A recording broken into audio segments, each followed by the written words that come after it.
La sala quedó en un silencio sepulcral. Richard Sterling, el abogado más despiadado y caro de la ciudad, acababa de reírse en la cara del acusado. Se inclinó sobre la mesa de caoba pulida, burlándose de Marcus, un hombre con las manos manchadas por el aceite del trabajo duro, y susurró tan alto que la audiencia lo oyó. Hombres como tú no ganan contra hombres como yo. Solo eres una nota al pie en mi legado. Sterling creía que ya había ganado. Creía que Marcus era solo otra víctima indefensa a la que podía aplastar bajo sus mocasines de diseñador. Pero Sterling cometió un error fatal. No sabía quién estaba a punto de cruzar esas puertas dobles. No sabía que el hombre indefenso del que se burlaba era el padre de la investigadora de delitos financieros más temida del FBI. Y ella no venía solo a mirar. Ella venía a quemar el mundo entero de Sterling. El aire acondicionado del Tribunal de Distrito de Kensington estaba roto. O quizás era solo el peso sofocante de la injusticia lo que hacía que el aire se sintiera tan pesado. Era un martes húmedo de julio, y las gotas de sudor ya se formaban en la frente de Marcus Washington. Sin embargo, no sudaba por el calor. Sudaba porque veía cómo su vida se desmoronaba pieza a pieza, por un hombre que usaba la ley como una partida de póker, donde tenía todos los ases. Marcus estaba sentado solo en la mesa del acusado. Tenía 55 años, y vestía un traje que había comprado en una tienda de segunda mano, hacía 10 años para un funeral. Le quedaba un poco ajustado de hombros, y tenía los puños deshilachados, un marcado contraste con el hombre que se pavoneaba por el pasillo. Richard Sterling. El solo nombre bastaba para estremecer a los dueños de negocios locales. Sterling era el tipo de abogado que no solo quería ganar, sino destruir. Llevaba un traje gris carbón, a medida que probablemente costaba más que todo el taller mecánico de Marcus. Llevaba el pelo peinado hacia atrás, con canas en las sienes. Una mirada que cultivaba para parecer distinguido, aunque solo acentuaba el brillo depredador de sus ojos. «Su señoría», retumbó la voz de Sterling, proyectándose fácilmente al fondo de la sala sin micrófono. «Estamos aquí hoy para tratar un caso de negligencia grave. Un caso de un hombre común que intenta estafar a un pilar de la comunidad». Sterling señaló a su cliente, un joven y arrogante promotor inmobiliario llamado Bradley Vance. Vance permanecía sentado, sonriendo con suficiencia, mirando su caro reloj con aspecto aburrido. Se suponía que el caso era sencillo. Vance había llevado su Jaguar clásico al taller de Marcus para una revisión de la transmisión. Marcus lo había arreglado a la perfección. Pero cuando llegó el momento de pagar la factura de $4,500, Vance alegó que el trabajo fue deficiente, se negó a pagar y se marchó. Cuando Marcus amenazó con inclinar la palanca, Vance, respaldado por Sterling, presentó una contrademanda, alegando que Marcus había causado daños al motor por valor de $50,000 y le había causado a Vance una grave angustia emocional. Era una táctica de intimidación, simple y llanamente. Sabían que Marcus no podía pagar un abogado. Intentaban exprimirlo hasta que firmara la escritura de su taller mecánico, el terreno que Vance ansiaba desesperadamente para un nuevo complejo de condominios. El señor Washington Sterling giró su cuerpo hacia Marcus, como un tiburón que rodeaba a una foca herida. «Dices ser un maestro mecánico, pero tienes un título oficial de un instituto técnico. Aprendiste en el patio, ¿verdad? Llevo 30 años como mecánico», dijo Marcus con voz firme pero baja. «Aprendí de mi padre. Y tengo certificados de objeción». Sterling ladró, interrumpiéndolo, sin responder. «No nos interesa su historia familiar, señor Washington. Nos interesa su competencia. Y al observar su establecimiento y sus registros financieros, parece que la competencia escasea». Sterling tomó un papel y lo agitó como una bandera. «Su señoría, este hombre está prácticamente en la miseria. Necesita dinero desesperadamente. No es razonable suponer que saboteó al señor. El mecanismo de Vance para extorsionar una tarifa más alta. Es el comportamiento clásico de la clase baja que intenta aprovecharse de los exitosos». El juez Arthur Holloway, Un hombre mayor que parecía estar en un campo de golf, suspiró y se frotó las sienes. Sr. Sterling, cuide su tono respecto a la clase social del acusado. Disculpas, su señoría. Sterling sonrió, una sonrisa que no le llegó a los ojos. Simplemente quiero decir que la desesperación genera deshonestidad, y el señor Washington está desesperado. Marcus se aferró al borde de la mesa. Se le pusieron los nudillos blancos. Quería gritar. Quería decirles que era honesto, que trabajaba 6 días a la semana, que había pagado la universidad de su hija con ese dinero. Pero no podía criarla. No le había contado a su hija Maya sobre esta demanda. Maya estaba fuera. Estaba haciendo algo importante en Washington, D.C. No entendía exactamente a qué se dedicaba. Ella fue vaga al respecto, diciendo que trabajaba en logística gubernamental, pero él sabía que estaba ocupada. Se negó a hacer una carga para ella. Lucharía contra esto él mismo. No saboté nada, dijo Marcus, levantándose lentamente. Yo arreglé ese coche. El señor Vance miente. Sterling rió. Fue un sonido seco y cruel. ¿Mintiendo? El señor Vance es un promotor inmobiliario respetado. Tú eres un mecánico que apenas puede pagar sus impuestos prediales. ¿A quién crees que debería creer el tribunal? ¿Al que construye esta ciudad? ¿O al que intenta ganarse la vida a costa de sus recursos? Sterling se acercó a Marcus, invadiendo su espacio personal. Bajó la voz, pero la acústica de la sala lo transmitió a la perfección. Acéptalo, viejo. Estás fuera de lugar. Eres un desastre. Firma el acuerdo. Danos el terreno y quizá te deje quedarte con ese traje barato. Marcus miró a Sterling a los ojos. Construí mi tienda con mis propias manos. No voy a firmar nada. Sterling se ajustó la corbata y se volvió hacia el juez. Muy bien. Si el acusado se empeña en ser terco, procederemos a destruir su credibilidad por completo. Llamo a mi primer testigo. El estrado estaba ocupado por un hombre a quien Marcus alguna vez consideró amigo. Larry Jenkins era un proveedor de repuestos en la ciudad. Parecía nervioso. Su mirada saltaba de Marcus a Sterling. El cine. Jenkins, comenzó Sterling, paseándose rítmicamente. Usted suministra piezas al taller del señor Washington, ¿verdad? Sí, señor, murmuró Larry. ¿Y diría que el señor Washington usa piezas de primera calidad? Larry dudó. Miró a Marcus con la culpa reflejada en el rostro. Marcus asintió levemente, animándolo a decir la verdad. Pero Larry no miró a Marcus. Miró la galería donde 2 hombres corpulentos con traje estaban sentados en silencio. No, dijo Larry en voz baja. Él pídelo barato, piezas falsificadas. A veces usa chatarra y cobra por piezas nuevas. Una exclamación recorrió al pequeño público. Marcus se levantó de golpe. Larry, ¿qué estás diciendo? Sabes que es mentira. Orden. El juez Holloway golpeó con su mazo. Señor Washington, siéntese o lo declaro culpable de desacato. Pero miente. Suplicó Marcus, mirando al juez. Tengo las facturas. Tengo los recibos, señoría. Intervino Sterling con soltura. Tenemos esos recibos. Le entregó una carpeta gruesa al alguacil. Como puede ver, estas facturas, que obtuvimos mediante la presentación de pruebas, muestran compras de chatarra con fecha de la misma semana que el señor la reparación de Vance. Marcus miró la carpeta. Nunca había visto esos papeles. Eran falsificados. Falsificaciones excelentes, pero falsificados al fin y al cabo. Entonces se dio cuenta de la profundidad del lío en el que estaba metido. Esto no era solo una demanda, era una conspiración. Sterling y Vance habían llegado a Larry, habían falsificado documentos, tenían recursos ilimitados.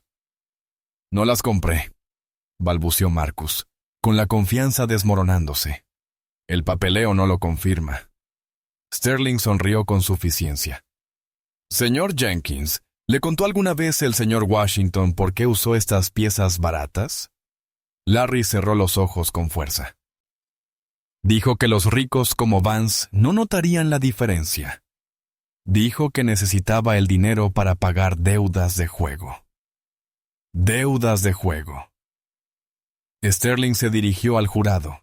Aunque no había jurado, solo el juez en esta audiencia civil, la teatralidad era para que constara en acta. Así que tenemos motivo: desesperación, avaricia, resentimiento hacia los ricos. Sterling despidió a Larry, quien prácticamente salió corriendo de la sala, incapaz de mirar a Marcus a los ojos. Durante la siguiente hora, Sterling hizo desfilar a una serie de expertos. Un mecánico forense que afirmó que el daño del motor fue intencional. Un psicólogo que testificó que el comportamiento de Marcus encajaba con el perfil de un estafador patológico. Fue una masacre. Marcus no tenía abogado que objetara. Desconocía las reglas de la evidencia. Cada vez que intentaba hablar, Sterling lo hundía en jerga legal. Objeción. Rumores. Objeción. Falta de fundamento. Objeción. El acusado divaga. A las 3 p.m., Marcus estaba hundido en su silla. Se sentía pequeño. Se sentía exactamente como Sterling quería que se sintiera: inútil. El trasfondo racial de los argumentos de Sterling se hizo más evidente a medida que avanzaba el día. No dejaba de referirse al señor los antecedentes de Washington y la cultura de su barrio como explicaciones del presunto fraude. «Verá, su señoría», dijo Sterling, cerrando su carpeta de golpe. «Es trágico. Intentamos ayudar a estas comunidades. El señor Pansin le dio trabajo a este hombre. Intentó ayudarlo y este es el agradecimiento que recibe. Robo. Engaño. Es una dura lección, pero una que debe aprenderse. Pedimos la indemnización total de $50,000 a más los honorarios legales, que actualmente ascienden a $32,220. Marcus no tenía $8, y mucho menos $80. Perdería la tienda. Perdería su casa. Estaría en la calle. El juez Holloway miró el reloj. «Señor Washington, tiene derecho a presentar su defensa». «¿Tiene testigos?» Marcus se puso de pie. Sentía las piernas pesadas. «Iba a llamar a mi hija, su señoría, solo como testigo de carácter, para decirle que soy un hombre honesto». Sterling rió entre dientes. «Un testigo de carácter, a menos que su hija sea contadora forense o mecánica certificada.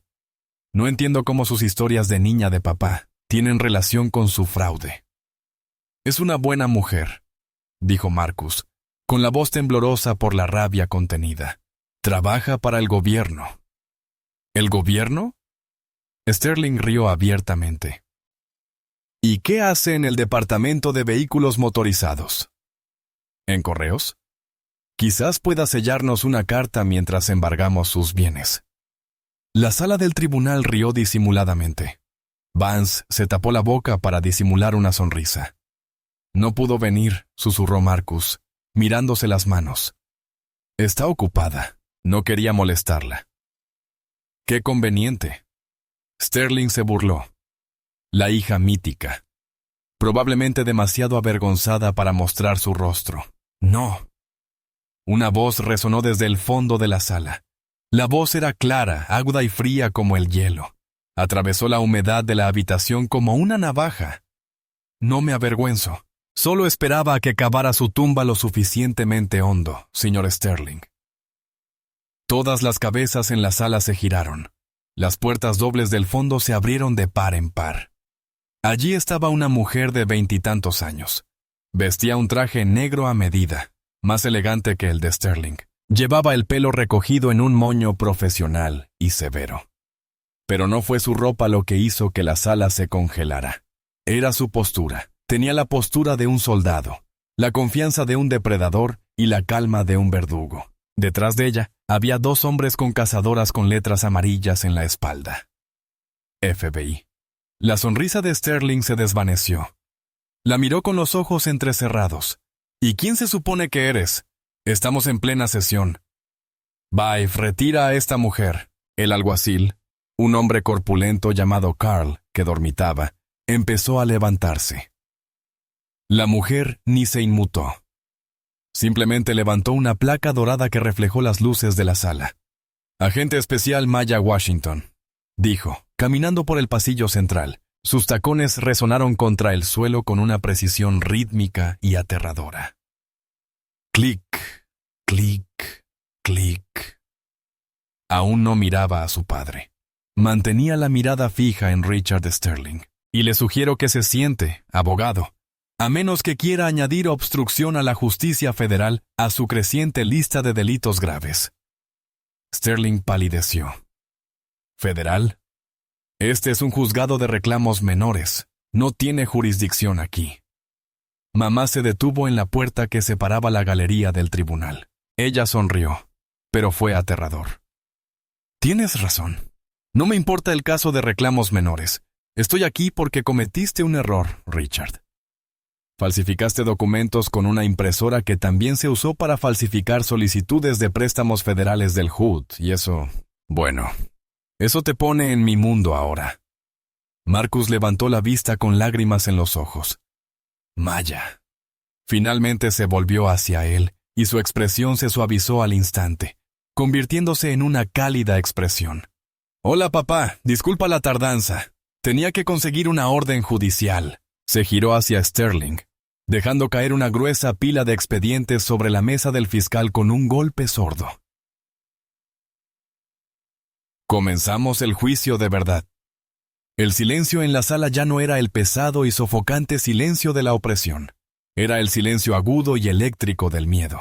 Richard Sterling, un hombre que se había forjado una carrera en la intimidación, miraba la placa del FBI en la mano de Maya Washington como si fuera una serpiente venenosa. El juez Holloway se ajustó las gafas, inclinándose sobre el estrado para ver mejor. Agente Washington, ¿está verificado? Mia no rompió el contacto visual con Sterling mientras le entregaba sus credenciales al alguacil, quien prácticamente tropezó con sus propios pies para entregárselas al juez. Lo es, su señoría, dijo Maya con voz tranquila, pero proyectando una peligrosa autoridad. Soy la investigadora principal de la División Federal de Delitos Financieros, región del Atlántico Medio. Dios ya.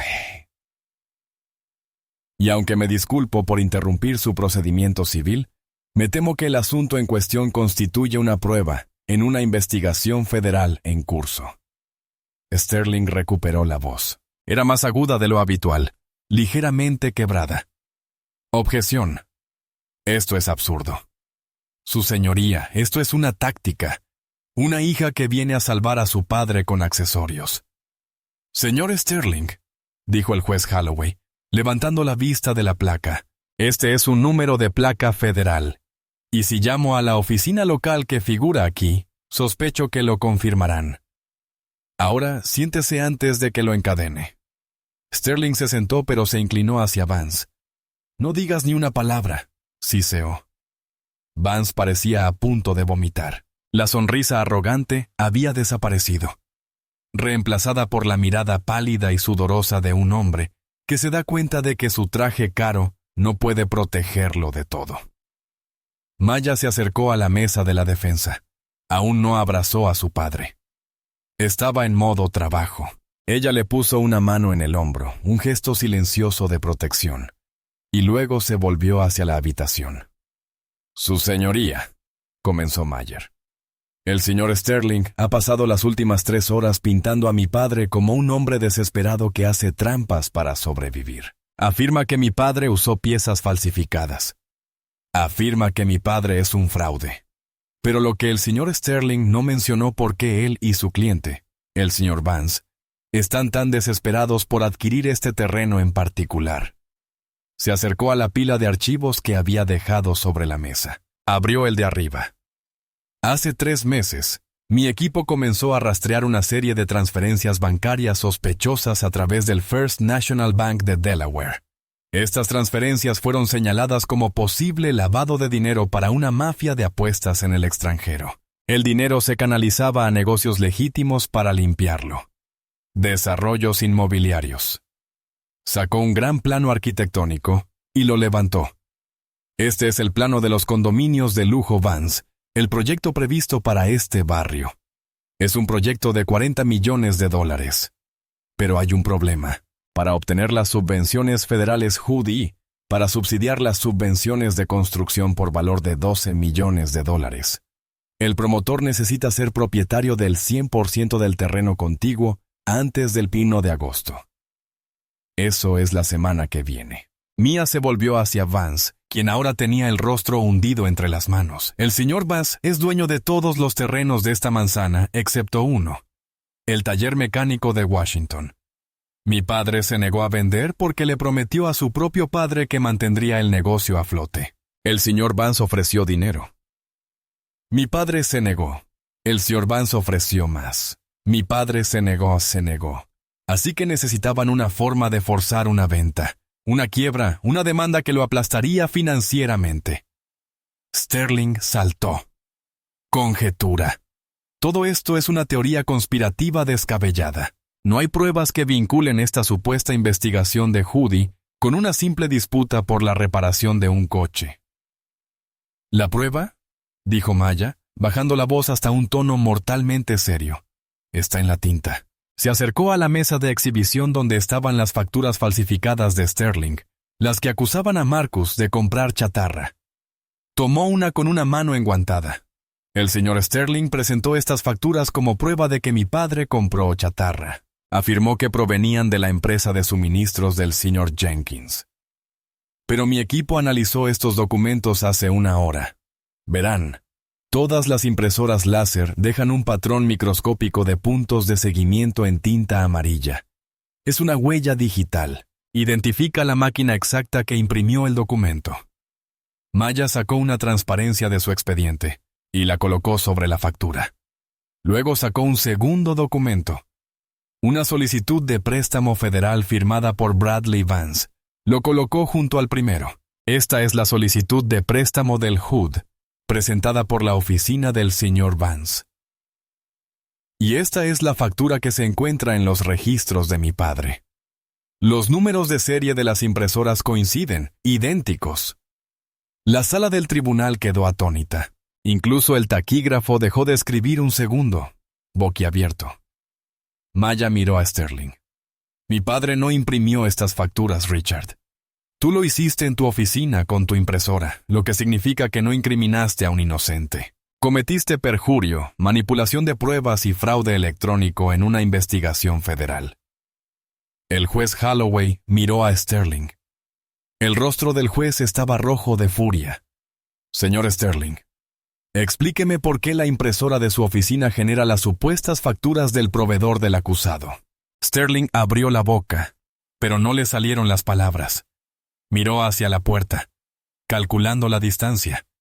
Los dos agentes del FBI que estaban al fondo dieron un paso al frente, cruzándose de brazos. Tengo muchas impresoras, balbuceó Sterling. Mi personal.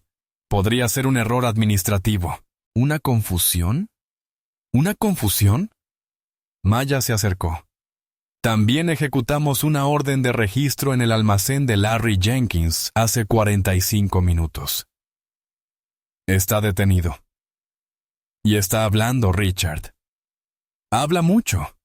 Nos contó sobre el sobre con dinero que recibió anoche. Nos habló del guión que le diste para leer en el estrado. Mir se volvió hacia el juez. Su señoría, el gobierno federal solicita que este caso civil se desestime con efecto inmediato. Además, estamos incautando el vehículo del demandante, el Jaguar, como prueba de una conspiración criminal. Es cierto que el juez Holloway golpeó el gavilán con tanta fuerza que el mango de madera se quebró. Caso desestimado. El señor Washington puede irse. Pero aún no hemos terminado, dijo Maya con los ojos brillantes, porque antes de arrestar a estos hombres, creo que el tribunal merece ver lo descuidado que fue su plan. Quiero hablar del coche. La sala del tribunal se había transformado. Ya no era un lugar de juicio para Marcus. Fue un teatro de exposición para Sterling. Se había concedido la desestimación, pero Mir no los dejaba salir. El alguacil bloqueó la salida lateral. Sterling y Vance quedaron prácticamente atrapados en el patio. «El coche», repitió Maya, haciéndole una señal a uno de los agentes. «Tráelo. No se puede entrar con un coche a la sala». Sterling espetó, intentando recuperar algo de dignidad. «No», Maya sonrió. «Pero podemos llevar la sala al coche. Su señoría solicitó que el tribunal revise las pruebas en la ventana de salida. Son relevantes para los cargos de obstrucción a la justicia que estoy a punto de presentar». El juez Holloway se puso de pie. «Yo también tengo curiosidad. Va, Leif. Asegure al demandante y a su abogado». Nos dirigimos al garaje. 10 minutos después, la extraña procesión se encontraba en el muelle de carga de hormigón del juzgado. El calor era sofocante. El impecable Jaguar clásico estaba sobre una grúa de plataforma, reluciendo bajo las luces industriales. Marcus estaba junto a su hija. Por primera vez en todo el día, se mantenía erguido.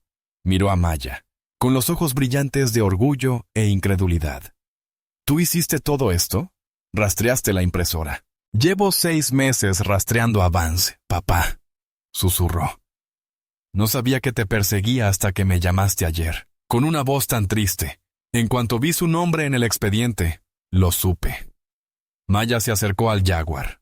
«El señor Vance afirmó que mi padre destrozó la transmisión y el motor. Afirmó que el coche quedó inmanejable. Reclamó $50,000 por daños». Ella abrió el capó. «Señor Sterling, usted hizo que un perito declarara que se vertió arena en el colector de admisión». «¿Correcto?»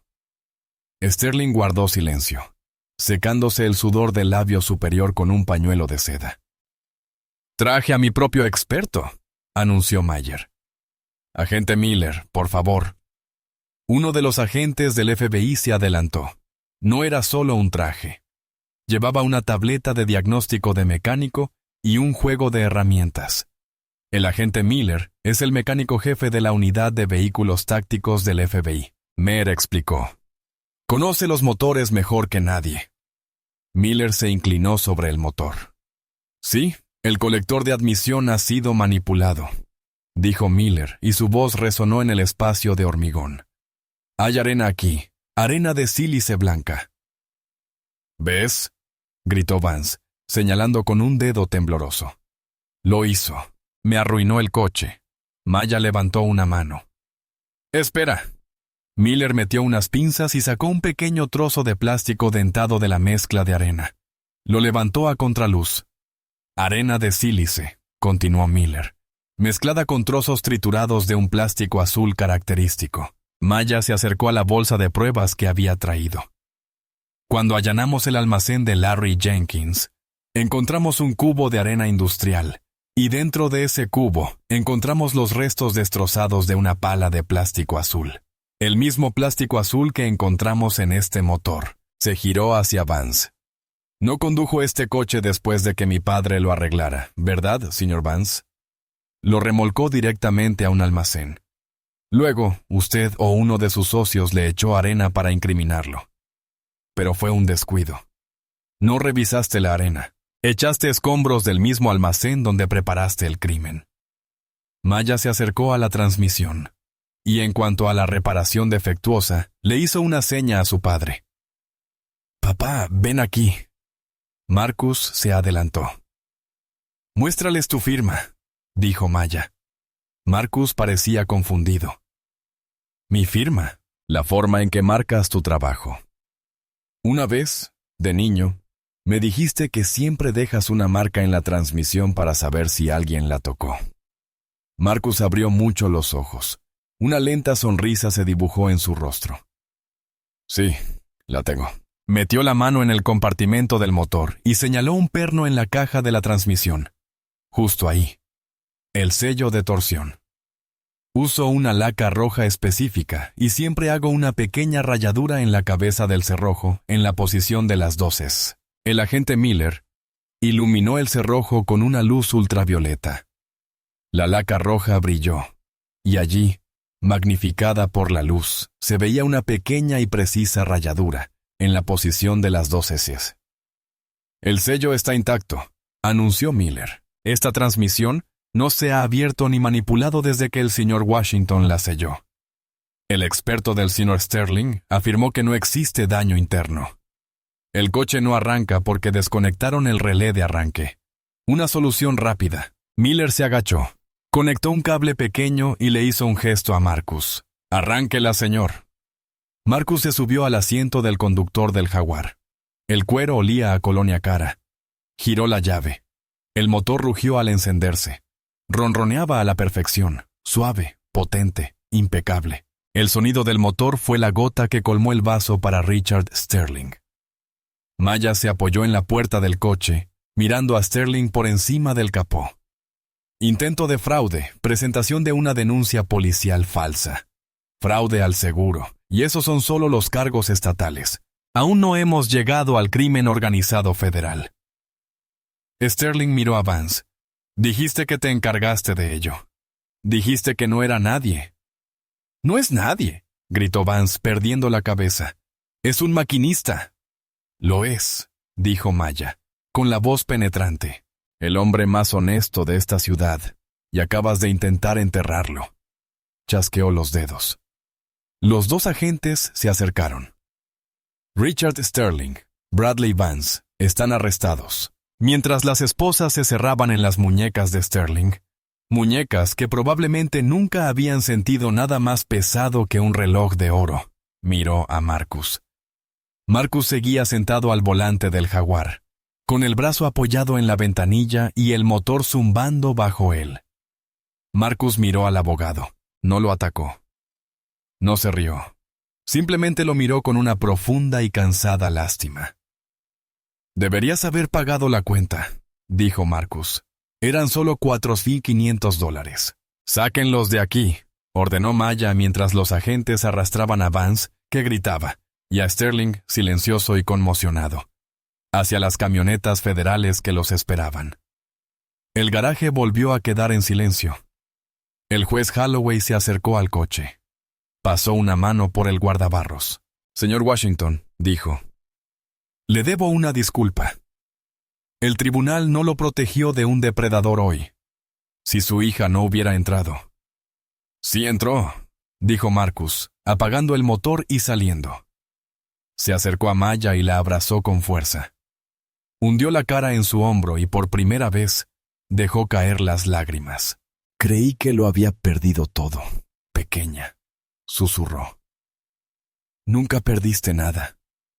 Papá, dijo Maya, abrazándolo fuerte. Mantuviste la línea, solo traje a la caballería. Pero la historia aún no había terminado, porque aunque el caso penal estaba zanjado, aún quedaba el asunto de los amigos que traicionaron a Marcus. Y Maya Washington era una mujer que creía en la meticulosidad. Papá, dijo Maya, retrocediendo. ¿Qué hay de Larry y el banco que tramitó esos préstamos? Creo que necesitamos visitar a algunas personas más. Marcus se secó los ojos con la manga manchada de aceite. Miró a su hija, luego al juez, luego al espacio vacío donde habían estado sus torturadores. Vamos, dijo Marcus, ajustándose la corbata de segunda mano. Creo que me está empezando a gustar esto de la justicia. Las luces fluorescentes del centro de detención federal eran aún más intensas que las de la sala del tribunal. El aire olía a café rancio y a limpiador industrial. En la sala de interrogatorios B, Larry Jenkins estaba esposado a una mesa de metal. Ya no era el testigo seguro que había sido hacía 2 horas. Estaba hecho un desastre, temblando, con la camisa empapada de sudor, y la mirada perdida en el espejo que sabía que era de doble cara. Maya estaba de pie al otro lado del cristal, observándolo. A su lado estaba Marcus. Parecía cansado. La adrenalina de la victoria en el garaje se desvanecía en un dolor sordo de traición. «No tienes que entrar ahí, papá», dijo Maya en voz baja, ajustándose el auricular. «Puedo con él. Tenemos suficiente para encerrarlo durante 15 años. Solo por los cargos de rico». Marcus negó lentamente con la cabeza. «Fue el padrino de mi boda. Maya, te abrazó cuando eras bebé. Necesito mirarlo a los ojos. Necesito saber por qué. Maya le hizo un gesto al guardia. «Ábrela». La pesada puerta de acero vibró y se abrió de golpe. Larry levantó la cabeza de golpe. Cuando vio a Marcus, casi se desplomó de alivio. Marcus. Oh, gracias a Dios. Marcus, diles. Diles que somos amigos. Diles que me obligaron. Larry balbuceó, haciendo sonar las cadenas contra la mesa. Sterling me amenazó. Dijo que arruinaría mi negocio si no testificaba. Marcus sacó una silla de metal y se sentó frente a Larry. No habló de inmediato. Simplemente puso sus manos callosas sobre la mesa. Las manos que Larry había reclamado usaban chatarra. ¿Te amenazó?, preguntó Marcus con voz baja y ronca. Sí, lo hizo. Larry asintió frenéticamente. Dijo que auditaría a mis proveedores. Dijo que se aseguraría de que nunca más vendiera una pieza en este pueblo. Tenía que hacerlo, Marcus. Intentaba proteger a mi familia. Maya, apoyada contra la pared del fondo, soltó una risa fría y aguda. Arrojó un archivo sobre la mesa. Se deslizó y golpeó las manos de Larry. «Deja de mentir, Larry», dijo Maya. «Tenemos tus registros bancarios. Específicamente la cuenta en el extranjero, en las Islas Caimán, que recibió una transferencia bancaria de 50,000 lotes de una empresa fantasma, propiedad de Bradley Vance, hace 2 días». Larry se quedó paralizado, con la boca abierta y cerrada como pez fuera del agua. «No te amenazaron», continuó Maya, con la voz llena de asco. «Te compraron por 50,000. Eso es lo que valía la vida de mi padre para ti. Ese es el precio de 30 años de amistad». Larry bajó la mirada hacia la mesa, con el rostro enrojecido, profundamente avergonzado. El papel de víctima se evaporó, reemplazado por una amargura hosca y codiciosa. «No lo entiendes», murmuró Larry. «Vance va a gentrificar todo el barrio. El valor de las propiedades se disparará. Mi tienda no vale nada ahora mismo, pero si Vance construye esos condominios, podría venderlos por millones». Miró a Marcus, suplicando comprensión. «Marcus, estabas estorbando. Estás sentado sobre una mina de oro con esa tienda, y te negaste a venderla por una promesa sentimental que le hiciste a tu padre. Nos estabas frenando a todos. Solo quería mi parte. Quería retirarme, Marcus». La sala quedó en silencio. La verdad flotaba en el aire, fea y desnuda. Larry no había traicionado a Marcus por miedo. Lo había hecho porque consideraba que la integridad de Marcus era un inconveniente para su propia codicia. Marcus miró al hombre que creía conocer.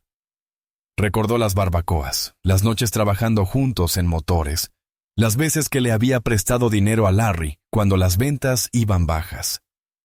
«Podrías haberme preguntado», dijo Marcus en voz baja. «Si estabas en apuros, si necesitabas dinero, podrías haberlo pedido». «No tienes 50,000, Marcus», espetó Larry. «Eres mecánico.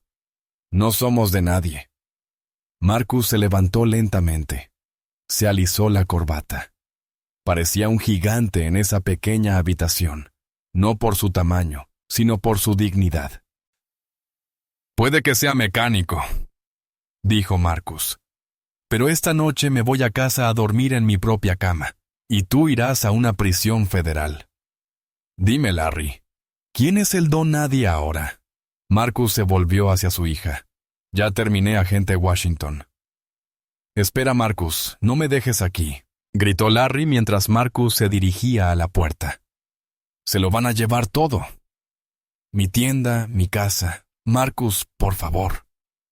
Maya dio un paso adelante, impidiéndole a Larry ver a su padre. Se inclinó, su rostro a centímetros del suyo. «Tienes razón, Larry. Nos lo vamos a llevar todo. La división de bienes decomisados ya está cerrando tu almacén. Tu inventario está siendo incautado como producto del delito. Y como admitiste conspiración para cometer fraude con un préstamo federal del HUD», sonrió, una sonrisa que prometía sin piedad. Me aseguraré de que cumplas todos los días de tu condena. Disfruta de la vista desde dentro. Maya se dio la vuelta y siguió a su padre. La pesada puerta de acero se cerró de golpe ante los gritos de Larry, sellando su destino en hormigón y acero. A la mañana siguiente, el sol salió sobre la ciudad. Pero para el bufete de abogados Sterling, Hall and Associates, fue el comienzo de un largo y oscuro invierno. Marcus estaba sentado a la mesa de la cocina, tomando una taza de café. Su teléfono no paraba de sonar desde las 6:30 Citytel AM. Clientes, vecinos, gente de la que no había tenido noticias en años. Todos llamaban. La noticia había salido a la luz. Encendió el pequeño televisor sobre la encimera. El canal local de noticias, Canal Cro, estaba en directo. Estábamos frente a las prestigiosas oficinas de Richard Sterling. La reportera, una joven llamada Sarah O'Connell, gritó por encima del ruido de las sirenas, donde agentes federales estaban llevando a cabo una redada masiva. La cámara enfocó el rascacielos de cristal del centro. Era una escena caótica. Agentes del FBI con rompevientos cargaban cajas y cajas de archivos. Las torres de computadoras eran transportadas en plataformas rodantes. Y entonces, la imagen que toda la ciudad esperaba.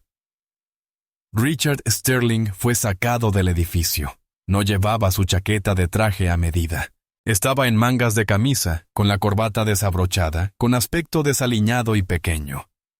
No caminaba con su habitual arrogancia. Tenía las manos esposadas a la espalda y un agente federal lo sujetaba firmemente del brazo. Una multitud se había reunido en la acera. Antiguos clientes a los que había estafado, inquilinos a los que había desalojado y ciudadanos comunes que se habían enterado de la noticia. Mientras conducían a Sterling al coche, se oyeron abucheos cada vez más fuertes hasta que ahogaron al reportero. «Señor Sterling», Sarah O'Connell le acercó un micrófono. ¿Tiene algún comentario sobre las acusaciones de que dirigía una red de delincuencia organizada desde su bufete? ¿Es cierto que incriminó a un mecánico local? Sterling miró a la cámara. Por un instante, la antigua arrogancia brilló en sus ojos. «Esto es un error. ¿Sabe quién soy? Soy esta ciudad. Ya no», gritó una voz entre la multitud. La cámara captó el momento en que Sterling fue empujado contra la parte trasera de la patrulla. Fue un final humillante para una carrera construida sobre la humillación. Pero el duro karma no fue solo el arresto. Fue el desmantelamiento de su ego. De vuelta en el estudio, el presentador de noticias continuó. En un impactante giro de los acontecimientos, los socios principales de Sterling, James Hall y William Pierce, emitieron un comunicado desvinculándose de Sterling. Afirman no tener conocimiento de sus actividades ilegales y que están cooperando plenamente con el FBI. Sin embargo, fuentes informaron a Channel 4 que Bradley Vance, el promotor inmobiliario arrestado ayer, ya ha cerrado un trato. Marcus se inclinó. Según informes, Vance ha presentado pruebas ante el Estado, dijo el presentador mostrando una foto del joven promotor inmobiliario. Le está proporcionando al fiscal grabaciones de conversaciones, donde Sterling le instruyó explícitamente sobre cómo sobornar a testigos y falsificar documentos. Parece que el tiburón de Kensington está siendo devorado por sus propios clientes. La pantalla cambió a un gráfico que mostraba las consecuencias. Los activos de Sterling fueron congelados. Su licencia para ejercer la abogacía estaba suspendida indefinidamente a la espera de su inhabilitación. Su esposa ya había solicitado el divorcio, alegando el escándalo. Mia entró en la cocina con pantalones de chándal y una camiseta del FBI, con aspecto exhausto, pero feliz. Se sirvió un café y se apoyó en la encimera junto a su padre. «¿Lo viste?», preguntó señalando el televisor. «Lo vi», dijo Marcus. Vance se giró hacia él, como una rata en un barco que se hunde, sonrió Maya con suficiencia. Vance nos lo dio todo. Sterling se enfrenta a un mínimo de 20 años. Morirá en la cárcel, papá. A los hombres como él no les va bien en la población general, sobre todo cuando los demás reclusos descubren que se enriqueció acosando a la clase trabajadora. Marcus miró la televisión, viendo la repetición de cómo metían a Sterling en el coche. Pensó en la mueca, la burla, en cómo Sterling lo había llamado reliquia. Me llamó nota al pie. Marcus reflexionó. Dijo que yo era una nota al pie en su legado. Maya abrazó a su padre. Bueno, en eso también se equivocó. No eres una nota al pie, papá. Eres el titular. Sacó un periódico de debajo del brazo y lo dejó sobre la mesa. Era el Morning Gazette. El titular, en negrita, decía: David como Goliat. Como un mecánico y su hija, miembro del FBI, desmantelaron la mayor red de corrupción de la ciudad. Debajo del titular, había una foto de Marcus junto al Jaguar clásico en el garaje, con aire orgulloso, y Maya a su lado, con su placa visible. A la gente le encanta, dijo Maya. Mi teléfono está sonando, pero lo más importante, mira quién está afuera. Marcus se acercó a la ventana y descorrió la cortina. Afuera de su tienda, que estaba junto a la casa, había una fila de autos, Fords, Chevys, Toyotas, incluso algunos Mercedes de alta gama. La gente estaba de pie tomando café, esperando. ¿Qué pasa?, preguntó Marcus. Quieren que les arreglen los coches. Maya sonrió. Quieren un mecánico honesto. Eres famoso, papá. Eres el tipo al que no se podía comprar en este pueblo. Eso te convierte en una celebridad. Marcus miró la fila de coches. Se miró las manos que habían trabajado duro durante 30 años, manos de las que Sterling se había burlado. Sintió un nudo en la garganta. Ya no era solo un mecánico. Era un símbolo. Mejor me visto, dijo Marcus con la voz cargada de emoción. No puedo hacer esperar a los clientes.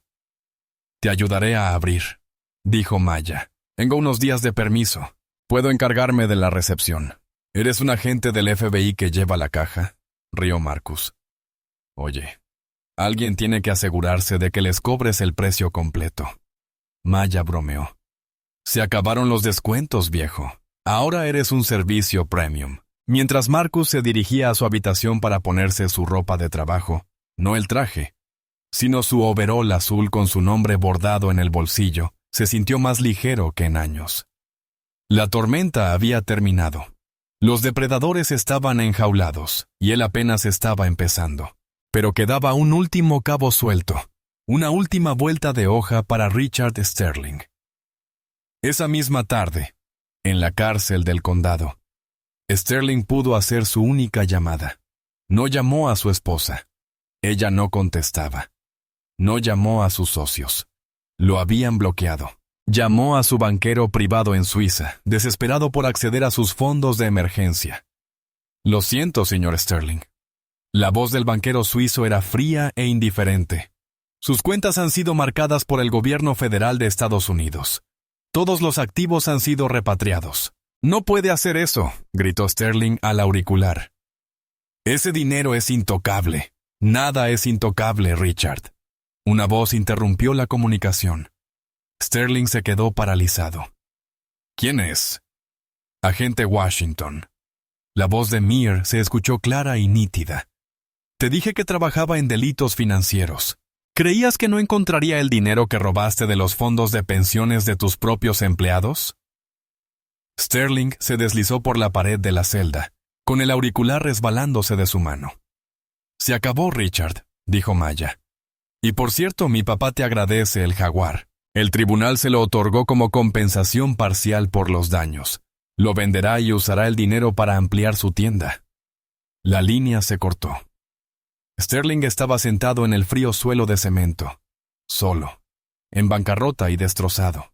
El hombre que se creía rey ahora era solo un prisionero con un número. 12 meses después, el paisaje de la ciudad había cambiado. El calor sofocante de aquel juicio de julio había dado paso a un otoño fresco y dorado. Pero el mayor cambio no estaba en el clima. Estaba en la esquina de la Cuarta y Main, donde se encontraba el taller mecánico de Washington. Ya no era solo un pequeño taller mecánico con problemas.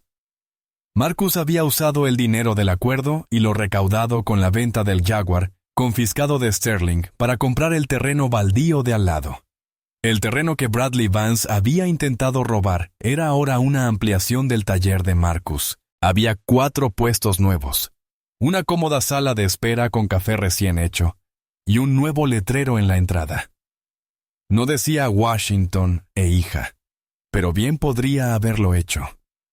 Marcus caminaba por el taller limpiándose las manos con un trapo. Ya no llevaba el overol deshilachado. Llevaba un uniforme azul marino limpio, con la palabra propietario cosida sobre el corazón. «Oye, Jamal», le gritó Marcus a un chico de 19 años que tenía problemas con una escopeta de doble calibre. «No la fuerces. Hazlo con delicadeza. Trátalo como si estuvieras dando la mano, no luchando contra un oso». Jamal, un chico local que Marcus había contratado a través de un programa de mentoría juvenil, sonrió. «Entendido, señor Washington». Marcus sonrió. Ya no solo arreglaba coches. Estaba ayudando a la comunidad. Les daba trabajo a los jóvenes. Les enseñaba un oficio. Les demostraba que no hacía falta ser abogado ni promotor inmobiliario para tener dignidad. Al entrar en la oficina, sonó la campana de la puerta. Maya entró. Hoy no llevaba su traje del FBI. Llevaba vaqueros y un suéter. Y sostenía una caja de donas. «¿Otra vez revisando las cuentas, agente Washington?», bromeó Marcus, apoyándose en el mostrador. «Solo revisaba mi inversión», sonrió, dejando la caja. «¿Cómo va el negocio?» «Con todo reservado para 3 semanas», dijo Marcus. «Tuve que contratar a 2 mecánicos más y hoy recibí una carta». Le entregó un sobre. «Era del ayuntamiento. Quieren darme el premio a la pequeña empresa del año», dijo Marcus, con aspecto un poco avergonzado. «¿Puedes creerlo? Yo lo creo», dijo Maya, radiante. «Le ganaste al mayor matón del pueblo, papá. La gente respeta eso». Hablando de acosadores, el rostro de Marcus se puso serio. «¿Alguna novedad?» Maya asintió. Tomó un sorbo de café, con la expresión ligeramente ensombrecida. «Fui a verlo ayer.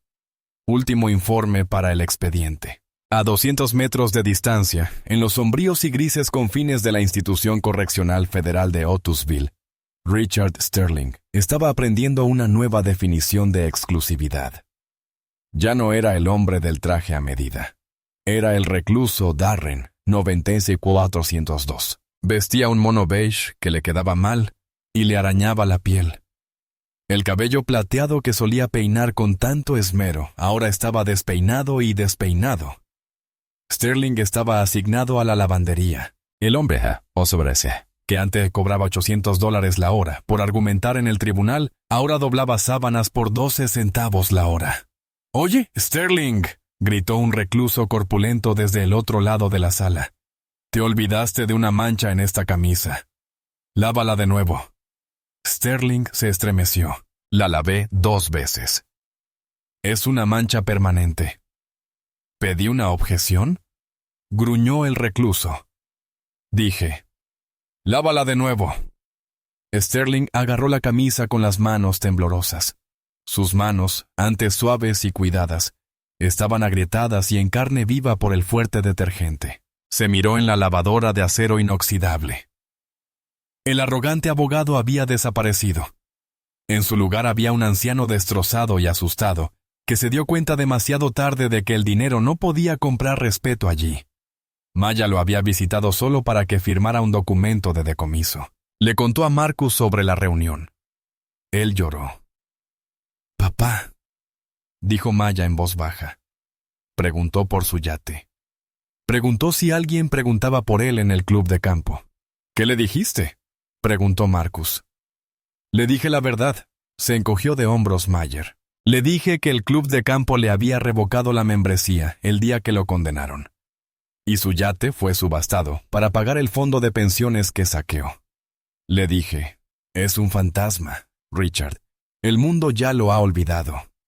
«¿Y Vance?», preguntó Marcus. «Bradley Vance está en libertad condicional», dijo Maya. «Pero ningún banco lo aceptará.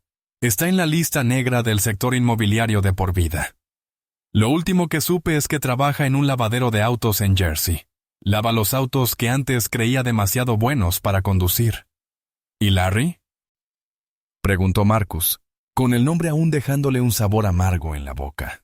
Larry está en un centro de mínima seguridad, dijo Maya. A veces me escribe cartas, pidiendo por ti. Quiere perdón. Marcus miró por la ventana la calle concurrida. Vio su nuevo letrero, su tienda llena de gente, sus empleados felices. Pensó en el odio y la ira que había sentido hacía un año. Dile. Marcus hizo una pausa. Dile que lo perdono. Aferrarse al odio es como beber veneno y esperar que el otro muera. Lo perdono. Pero dile que no vuelva por aquí cuando salga. Perdonar no significa que tenga que dejar que la serpiente vuelva al jardín. Maya asintió. Eso suena bastante bien. Maya se acercó a la pared de la oficina. Allí, enmarcado en un sencillo marco negro, estaba el perno de seguridad.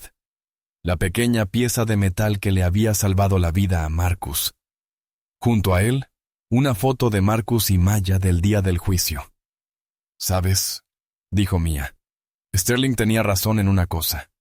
Marcus la miró confundido. ¿Qué es eso? Dijo que hombres como él no pierden contra hombres como tú, dijo Maya. Y en cierto modo, tenía razón. No perdió contra un hombre. Perdió contra un padre. Perdió porque no entendía que un hombre que construye con sus manos tiene cimientos más sólidos que un hombre que destruye con sus palabras. Marcus abrazó a su hija y olvidó que un mecánico siempre tiene las mejores herramientas, sobre todo cuando una de ellas es un agente del FBI. Ambos rieron, una risa cálida y sincera que llenó la pequeña oficina. Afuera, el sol se ponía, proyectando un resplandor dorado sobre el taller. Un cliente se detuvo en un sedán destartalado, con aspecto preocupado. Marcus lo vio por la ventana. Vio la mirada de un hombre que no podía pagar una cuenta grande, un hombre que temía ser estafado. Marcus le dio una palmadita en el hombro a Maya. Me tengo que ir. Ese tipo parece necesitar una opinión sincera. Ve por él, papá, dijo Maya. Mientras Marcus salía a saludar al cliente, extendiendo la mano con una cálida sonrisa, Maya lo observó. Sacó su teléfono y le tomó una foto estrechándole la mano. Lo publicó en sus redes sociales con un simple mensaje. Los verdaderos héroes no llevan capa, llevan overoles. Se hizo justicia. Mi papá, la historia del abogado racista y el padre negro, ya no era solo un caso judicial. Era una leyenda en la ciudad, un recordatorio para todo abusador arrogante en una oficina de gran altura. Ten cuidado a quién pisoteas. Nunca se sabe quién podría ser su hija. Richard Sterling creía que su traje caro lo hacía intocable. Pensaba que Marcus era solo una nota al pie que podía borrar, pero aprendió a las malas que la integridad no se compra y que, desde luego, no se puede huir de la verdad.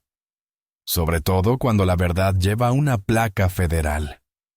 Marcus demostró que la dignidad no se trata de cómo te vistes ni de dónde trabajas. Se trata de quién eres. Sterling ahora dobla la ropa en prisión mientras Marcus construye un legado de honestidad.